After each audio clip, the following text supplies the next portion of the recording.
ეს არის სტილის არხი რადიო იმედზე. დავით მაღლაფერიძესთან ერთად. მოგესალმებით, მადლობა რომ გვისმენთ და გვიყურებთ პლატფორმებზე იმედი.jim, my video.jim, ასევე მაგთის IP ტელევიზიით 53 არხზე და რადიო იმედის Facebook გვერდზე. შემოგვერთა კომუნიკაციების კომისიის მედია ციგნიერების დეპარტამენტის ხელმძღვანელი მარიამ დახურდანიძე და ჩვენ დღეს ვისაუბრებთ ციფრული მხარდაჭერის პროგრამაზე, მოქალაქეების გადამზადება ინტერნეტის უსაფრთხო გამოყენების შესწავლაში. ხვდებით, რომ ჩვენი ყოველდღიურობა ფაქტობრივად მიბმულია ნანოტექნოლოგიებზე, მის განვითარებაზე და თემა რასაკვირველია სულ უფრო აქტუალური ხდება. კომუნიკაციების კომისიას უკვე აქვს ამ პროგრამის მუშაობის რამდენიმე წლიანი პრაქტიკა, ძალიან საინტერესო ტენდენციები უკვე გამოჩნდა და ამჯერად ვის მოუწევს რომელ რეგიონს და ქალაქს შესაძლებლობა იმისა, რომ ჩაერთოს ამ პროექტში, პროგრამაში.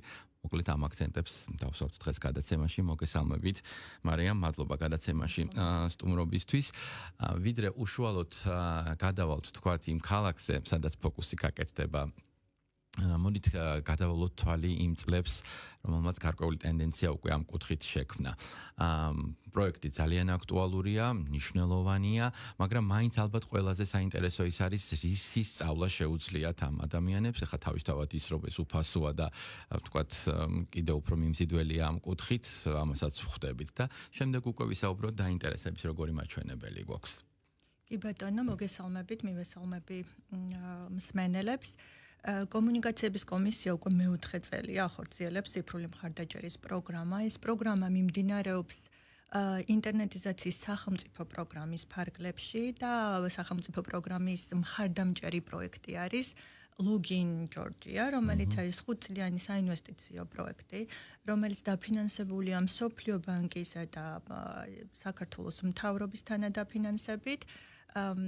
ჩვენ როგორც ერთ-ერთი განმახორციელებელი უწყება, უკვე როგორც აღვნიშნა მეოთხე წელია ვახორციელებთ პროგრამას და მოთხოვნა ზოგადად პროგრამაზე სატრენინგო, ესე იგი მოდულების გავლაზე არის ძალიან მაღალი, ანუ სულ უფრო მეტად და მეტად იზრდება.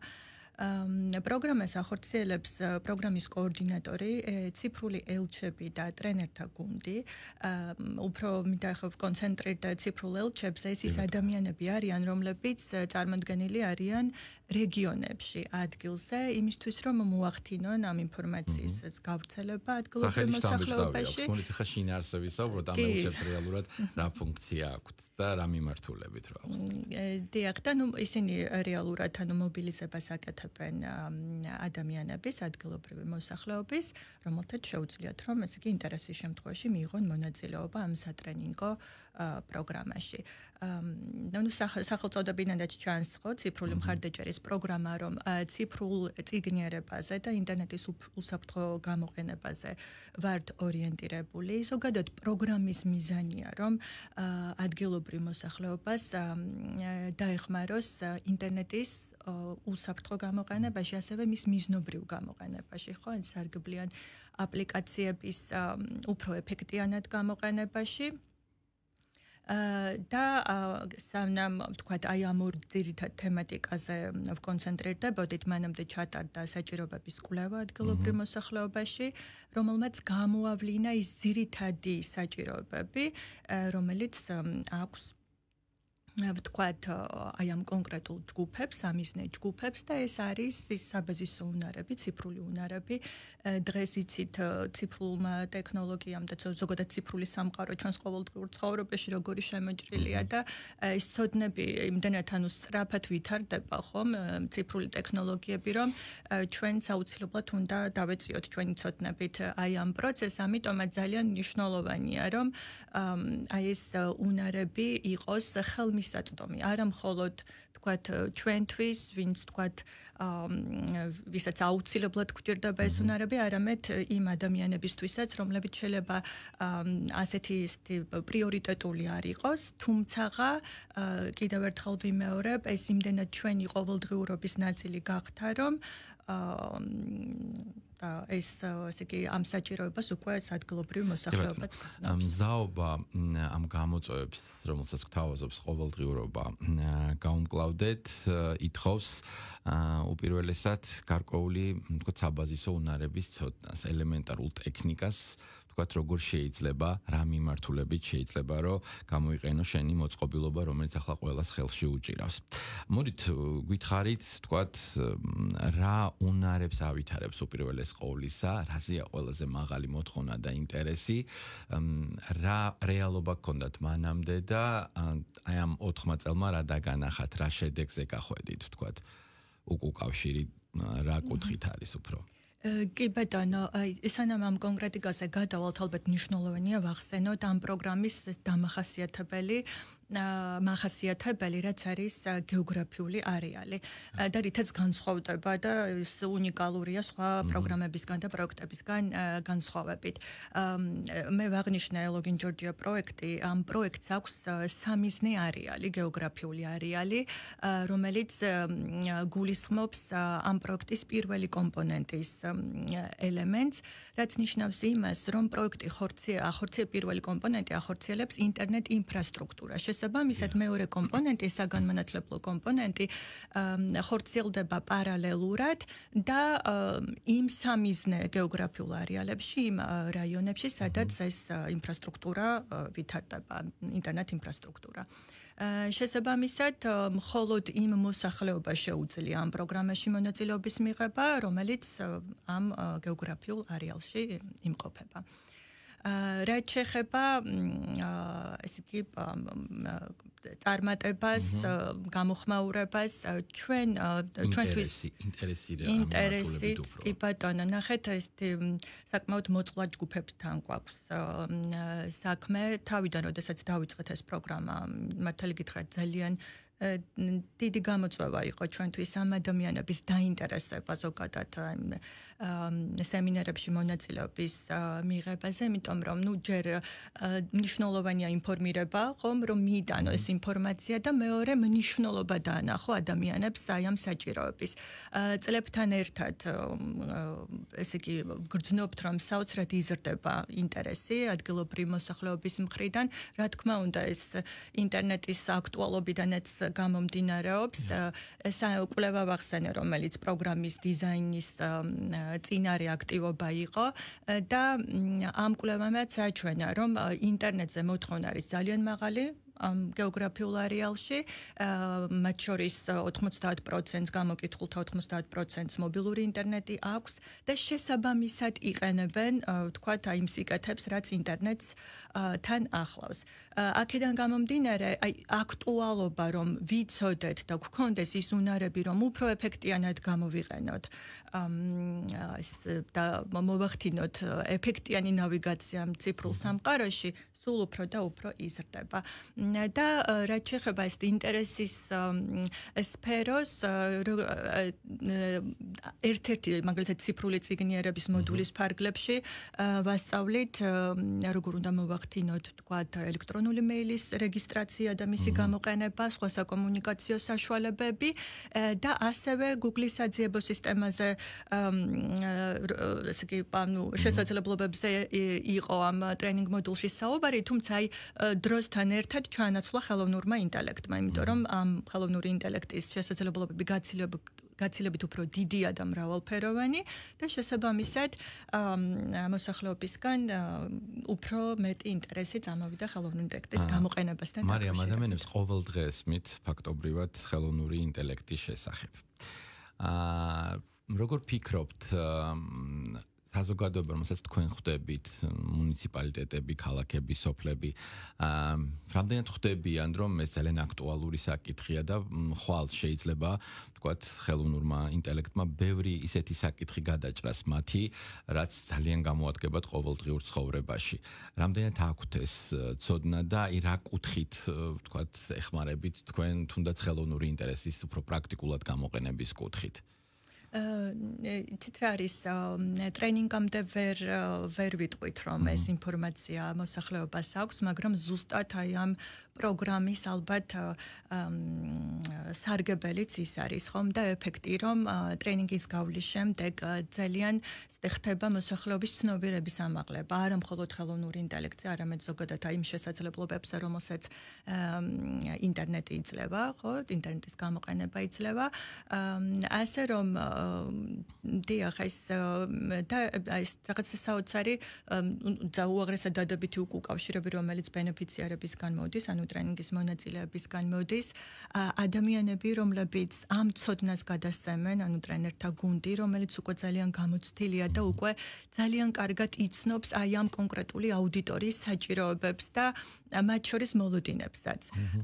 როგორ საოცარი პროფესიონალიზმით გადასცემენ ამ ცოდნას. საბაზისო უნარიდან მივედით ხელოვნურ ინტელექტამდე, ხომ? კითხვები, რომლებიც ჩნდება და ეს არის 4 საათიანი პრაქტიკული ინტერაქციული, ესე იგი, ტრენინგ მოდული, სადაც ასევე ხდება გაჯეთების, ანუ კომპიუტერების, ლეპტოპებზე მუშაობა, ისევე როგორც საკუთარი მოწყობილობების გამოყენება, smart ტელეფონების გამოყენება. ფორმატზეც რო ვისაუბროთ, რა ტიპის კომუნიკაციაა ეს? თქვენ ახსენეთ 4 წლის განმავლობაში, ხა როცა პროექტი დაიწყებოდა, მაშინ წესით COVID-ი უნდა ყოფილიყო და რთული იქნებოდა პირისპირ კომუნიკაცია. თქვათ, აი რა ფორმატია ეს? ეს არის ონლაინ, ეს არის ადგილზე, როგორ ხდება ეს პროცესი? კი, ეს თავიდან ბოლომდე არის ადგილზე პირისპირ ტრენინგი. ჩვენ 4 წლის წინ დავიწყეთ, მაგრამ ამასობაში უკვე გამოვედით COVID მდგომარეობიდან და პირველი ტრენინგი, რომელიც ოზურგეთის მუნიციპალიტეტში საპილოტე პროგრამა განვახორციელეთ, უკვე იყო პირისპირ ტრენინგების ციკლი, ასე რომ ყველა ესე იგი მთლიანად პროგრამა პირისპირ ტრენინგებით ხორციელდება. ზოგჯერ გვაქვს შემთხვევა თუ ამის რესურსი იძლევა ამის საშუალებას, რომ პარალელურად რამდენიმე მუნიციპალიტეტში მიმდინარეობს ტრენინგ მოდულები, ანუ საგანმანათლებლო ღონისძიებები და ასე რომ ეს პროექტის ეფექტურობა განისაზღვრება ალბათ მისი დივერსიფიკაციით და გაშლით, თქვათ, საქართველოს სხვადასხვა კუთხეში. უკვე რამდენი, თქვათ, მუნიციპალიტეტი მოიცავით, ამაზეც რომ ვისაუბროთ და შემდეგ ასევე ძალიან მაინტერესებს ადამიანები, რომლებიც ესწრებიან, თქვათ, მათი ყოველდღიური საქმიანობა რა არის, რა მიზნობრიობით ინტერესდებიან ჩაერთონ ამ პროექტში და მიიღონ ეს ინფორმაცია. კი ბატონო, დღეს მდგომარეობით უკვე ციფრული მხარდაჭერის პროგრამის ფარგლებში 12 მუნიციპალიტეტი მოვიცავით, ვახსენე ოზურგეთით დავიწყეთ, შემდეგ იყო მქობულეთი, ხელვაჩაური, ვიყავით რაჭაში, ამბროლაური, ონი და ასევე სამეგრელოს რეგიონი, ზუგდიდი, აბაშა, ხობი, არ გამომრჩეს რომელიმე მუნიციპალიტეტი. ამ ეტაპზე პროგრამა მიმდინარეობს ჭყოროწყუს მუნიციპალიტეტში და ასევე ვიწყებთ წყალტუბოს მუნიციპალიტეტში პროგრამის განხორციელებას. ზუსტად აი ამ წყალტუბოსთან დაკავშირებით ახლა გემრიელი ლუკმა ბოლოსკენ შემოვინახე, მიეცემათ შესაძლებლობა ადგილობრივ მკვიდრებს ჩაერთონ პროგრამაში. კრიტერიუმები რა არის, მოდით ვისაუბროთ, თქვათ, ვის შეუძლია მასში მონაწილეობა, თუ არსებობს ასაკობრივი, თქვათ, ზღვარი და დაახლოებით რამდენ ადამიანს შეიძლება გაუმკლავდეთ. კი ბატონო, თქვენ ასევე მკითხეთ მოსახლეობის, ანუ სამიზნე ჯგუფები ვინ არიან და ვის აინტერესებს. ამით დავიწყებ. პროგრამით ყველაზე მეტად ინტერესდებიან მაღალი კლასის მოსწავლეები, ახალგაზრდები და პედაგოგები, მასწავლებლები, ასევე მოსწავლეების მშობლები, თუმცა ასევე პროგრამა ხორციელდება ინკლუზიურად, რაც ნიშნავს იმას, რომ შეზღუდული შესაძლებლობის მქონე პირებისთვისაც ვატარებთ ჩვენ ტრენინგებს, ასევე ეთნიკური უმცირესობებისთვის და მცირე მეწარმეებისთვის, რომელთაც უნდათ რომ თავისი პროდუქტები მეტი პოპულარობა, ესე იგი, შესძინონ ციფრული, ესე იგი, ინსტრუმენტებით. და რაც შეეხება კრიტერიუმებს, კრიტერიუმი მხოლოდ ასაკობრივი, ესე იგი, ზღვარი გვაქვს 14 წელს ზემოთ ნებისმიერ ადამიანს შეუძლია მიიღოს მონაწილეობა სრულიად უფასოდ და აი ეს ინფორმაციის მიღება ხდება ადგილზე ციფრული ელჩთან დაკავშირების საშუალებით, აწვდის ინფორმაციას და შემდეგ უკვე დგება ჯგუფები და შესახებ უკვე ინფორმაციას აწვდის ადგილობრივი წარმომადგენელი. ესე იგი, როგორც ხვდები, მხოლოდ ერთი ჯგუფი არა, დაინტერესების შემთხვევაში შეიძლება რამდენიმე ჯგუფი შედგეს და იმუშაოს, თქვათ, ელჩებმა და სპეციალისტებმა მათთან.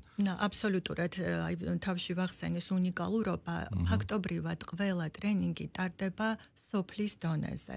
ვცდილობთ, რომ ამისთვის ასე იგი თანამშრომლობთ ისევ როგორც ადგილობრივ თვითმმართველობასთან, ასევე სკოლებთან, რომელთაც აქვთ ინფრასტრუქტურა და შეუძლიათ, რომ ჩვენ დაგვითმონ საკუთარი ინფრასტრუქტურა და შესაბამისად ესე იგი მაქსიმალურად ხელმისაწვდომი გავხადოთ ადგილობრივი მოსახლეობისთვის ეს საგანმანათლებლო ესე იგი აქტივობები. ჩვენ ხარ წყალტუბოში გვისმენენ, ჩვენი სიხშირე იქ არის FM 100 და 9 და თქვათ როგორ უნდა მოგმართონ რა ფორმით ხდება ადამიანების თქვათ ინტერესის გამოვლინება იმისთვის რომ ჩაეწერონ, როდიდან იწყება უშუალოდ ეს პროექტი იქ, რომ მივაწოდოთ ეს ინფორმაცია. პროგრამა უკვე დაწყებულია, ნებისმიერ დაინტერესებულ ადამიანს შეუძლია დეტალური ინფორმაცია იხილოს კომუნიკაციების კომისიის ვებგვერდზე, ისევე როგორც სოციალურ Excel-ების გვერდზე, მითითებულია საკონტაქტო ტელეფონი, მათ შეუძლიათ დაუკავშირდნენ სატელეფონო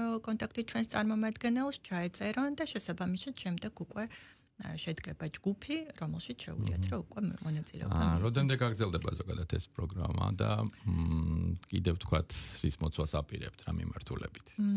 პროგრამა გაგრძელდება სულ მცირე წლის ბოლომდე, 2025 წლის ბოლომდე. ჩვენ წელს დაგეგმილი გვაქვს სამეგრელოს კიდევ 2 მუნიციპალიტეტის მოცვა, ასევე იმერეთის 4 მუნიციპალიტეტში განხორციელდება შესაბამისად აღმოსავლეთი აღმოსავლეთი ალბათ უკვე შემდგომ ეტაპზე, თუმცა ამ მომენტისთვის, როგორც გითხარით, თავში ინფრასტრუქტურაზე ვართ დამოკიდებული და ამ ეტაპზე უკვე უფრო იმერეთის რეგიონში ხორციელდება. როგორც ვთქვათ, არავინ არ დარჩება, ასე ვთქვათ, ვეცდებით, რომ ყველა რეგიონი მოიღებენ ამ ინფორმაციას. ძალიან საინტერესო პროგრამაა და დარწმუნებული ვარ ადამიანები ბევრ საინტერესოს, ბევრ მნიშვნელოვანს მიიღებენ სწორედ ამ პროგრამის საშუალებით და ვთქვათ ისიც და გავითვალისწინოთ, რომ ეს პროგრამა არის უფასო. 14 წლიდან ზემოთ ადამიანებს შეუძლიათ რომ მაშინ მონაწილეობა მიიღონ. წარმატებები მინდა გისურვოთ. კომუნიკაციების კომისიის მედია-ციგნიერების დეპარტამენტის ხელმძღვანელი მარიამ დახუნდარიძე საუბრობდა პირდაპირ ეთერში. მადლობა უთხრათ ჩვენს მსმენელსაც და მაყურებელსაც დათმობილი დროისთვის.